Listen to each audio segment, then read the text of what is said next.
Xem phim Trung Quốc thấy lúc nào người ta cũng ăn mì, vào quán rất hay gọi mì. Việt Nam mình có ăn nhưng ít hơn. Ở Trung Quốc, nhiều vùng phía Bắc có những gia đình cả đời chỉ ăn mì, sáng mì, trưa mì, tối mì.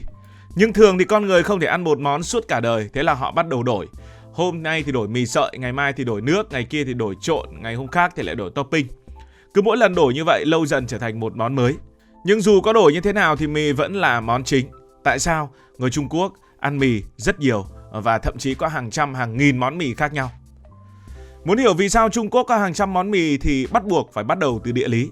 Không phải là lịch sử trước, không phải là văn hóa trước, mà là địa lý, tức là đất, là nước, là khí hậu. Bởi vì Trung Quốc là một quốc gia rộng hơn 9,6 triệu km vuông.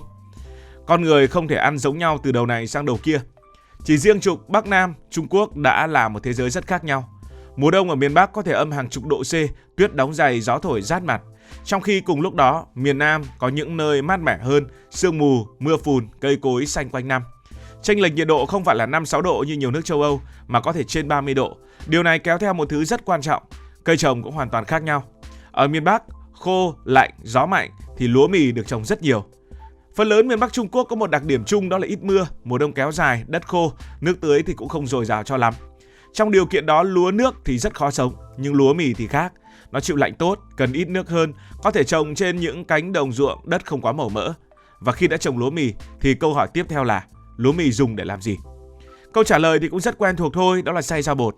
Mà bột mì thì tiện nhất là nhào, cán, kéo, cắt. Thế là mì ra đời. Từ đây cả miền Bắc Trung Quốc hình thành một nền văn minh tạm gọi là văn minh bột mì. Nào là mì nước, nào là mì khô, nào là mì kéo tay, nào là mì cắt dao, nào là bánh bao, nào là màn thầu. Ở nhiều vùng người ta ăn mì như ăn cơm, thậm chí không có khái niệm ăn cơm đúng nghĩa. Trong bữa ăn gia đình, mì không phải là món phụ mà mì là món chính. Canh, thịt, rau chỉ là những thứ đi kèm cùng với mì. Quan trọng hơn, bột mì cho phép vô số cách xử lý khác nhau. Chỉ cần thay lượng nước, thay lực tay, thay thời gian nhào, thay thời gian ủ là sợi mì đã khác. Điều này giúp miền Bắc Trung Quốc trở thành cái nôi của mì, nơi mỗi tỉnh, mỗi vùng, thậm chí mỗi làng, mỗi xóm đều có cách làm mì riêng. Miền Nam thì nóng ẩm, nhiều nước nên lúa nước thì thống trị. Ngược lại hoàn toàn, miền Nam Trung Quốc là thế giới của sông ngòi, ao hồ và mưa nhiều, khí hậu nóng ẩm, mùa đông ngắn, đất luôn có nước. Đây là điều kiện lý tưởng cho lúa nước. Khi lúa nước đã là cây trồng chính, thì tư duy ẩm thực cũng đi theo hướng khác. Lúa gạo xay ra không thành bột khô như lúa mì mà thành bột ướt, bột mịn. Và cái bột dạng như thế này thì rất khó để nhào, kéo, cắt như mì. Thay vào đó, người ta xay gạo, lọc, tráng, ép rồi mới cắt. Và kết quả là một thế giới của bún, hủ tiếu, mì gạo và đâu đó là phở ra đời. Sợi mì gạo thường trắng, mềm, trơn và ít đàn hồi. Nó hợp với khí hậu nóng, dễ ăn, dễ tiêu và không gây nặng bụng. Đây là lý do mì ở miền Nam khác với mì ở miền Bắc Trung Quốc. Và điều rất thú vị là hai thế giới này gần như không lẫn vào nhau. Người miền Bắc Trung Quốc ăn mì gạo thì lại thấy không đã, không no lắm. Người miền Nam ăn mì làm từ bột mì thì lại thấy hơi nặng bụng. Không phải là do không ngon mà do cơ thể quen với thứ mình lớn lên cùng khí hậu đó. Hai vũ trụ mì song song cùng tồn tại tại Trung Quốc. Thế nên, chỉ riêng chuyện bột mì và bột gạo, Trung Quốc đã tự chia mình thành hai nền ẩm thực song song, tồn tại hàng nghìn năm mà không hòa tan. Miền Bắc, mì là thứ phải nhai, phải dai và phải no lâu. Ở miền Nam, mì là thứ trơn, nhẹ, dễ ăn và dễ tiêu. Hai bên không ai đúng hơn cả, đơn giản là địa lý bắt họ phải làm vậy. Nếu đem bún gạo lên miền Bắc khô lạnh, nó dễ hỏng và khó bảo quản. Nếu đem mì bột xuống miền Nam nóng ẩm, ăn và sẽ ngấy và mệt người. Chính vì thế nên mì ở Trung Quốc không phải là một món có nhiều biến thể, mà là nhiều kiểu mì khác nhau, nhiều món mì khác nhau cùng chung một cái tên. Mỗi nơi lại tiếp tục sinh ra hàng chục, hàng trăm món nhỏ hơn tùy theo địa hình, nguồn nước, thói quen lao động và khẩu vị từng vùng. Đó là đất để trồng cây gì, nhưng không chỉ có đất, còn có nước nữa. Nước là một thứ tưởng như vô hình nhưng lại một lần nữa cũng quyết định sợi mì. Nước ở mỗi vùng khác nhau thì mì cũng khác nhau. Nơi nào mà nước nhiều khoáng thì bột sẽ dai hơn và kéo sợi được. Nơi nào mà nước mềm thì bột mềm và mì dễ đứt. Nước có tính kiềm tự nhiên thì sợi mì sẽ vàng và có mùi đặc trưng. Có những vùng người ta không cần phụ gia, chỉ dùng nước ở nơi đó là mì đã khác nơi khác rất nhiều. Điều này giải thích vì sao có nơi mì phải kéo bằng tay, có nơi mì phải cắt bằng dao, có nơi mì phải ép, phải bào, có nơi mì mà đem kéo là đứt ngay. Không phải người ta cố tình làm khác mà nước bắt họ phải làm khác. Và nếu quay ngược thời gian vài nghìn năm, bạn sẽ thấy Trung Quốc cổ đại không phải là một xã hội sung túc như hình dung ở trong phim ảnh.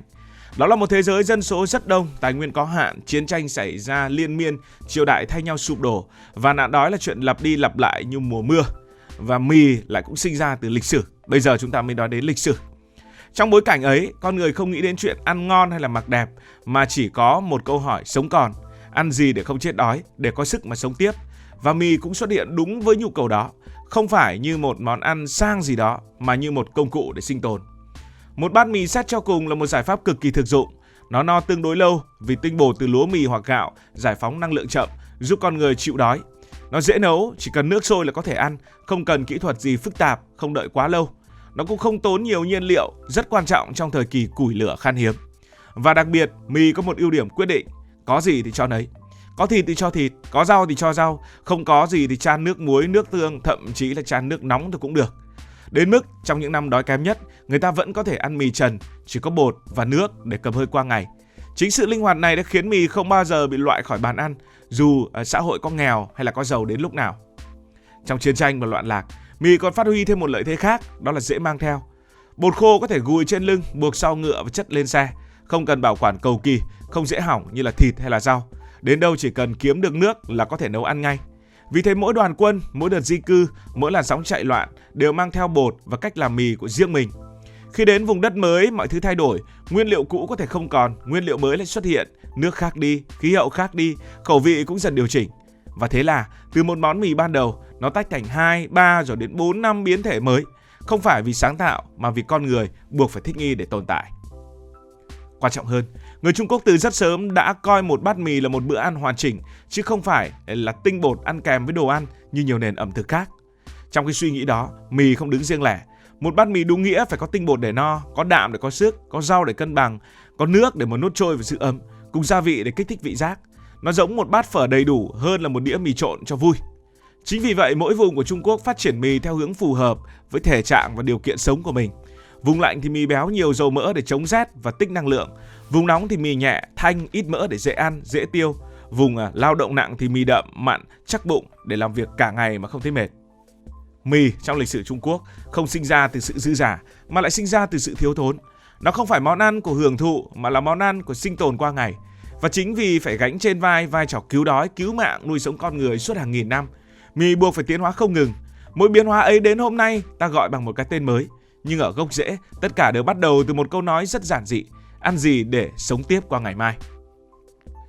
Thế nên người nước ngoài hay là người ở nơi khác nhìn vào thì thấy: ôi sao mì mà lắm tên đến vậy. Nhưng với người Trung Quốc, đó không phải là một món, mà mỗi bát mì lại là một thế giới khác. Giống như ở Việt Nam, người ta cứ gọi chung là phở, nhưng người Việt Nam ta có rất nhiều loại phở. Phở bò, phở gà, phở tái, phở chín, phở sốt vang, phở vân vân và vân vân. Người nước ngoài cũng hỏi: sao mà lắm phở thế? Cũng giống như người ta hỏi: sao Trung Quốc có lắm mì thế?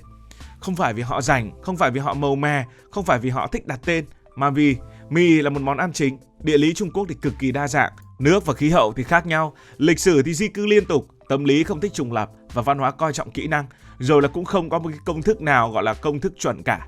Mỗi sợi mì là kết quả của việc con người thích nghi để sống. Đó là lý do Trung Quốc có hàng trăm, thậm chí là hàng nghìn loại mì khác nhau. Cảm ơn vì đã quan tâm theo dõi câu chuyện này. Nếu cảm thấy thú vị, bạn có thể nhấn nút đăng ký kênh, bật chuông thông báo và chia sẻ. Còn bây giờ thì xin được nói lời chào tạm biệt.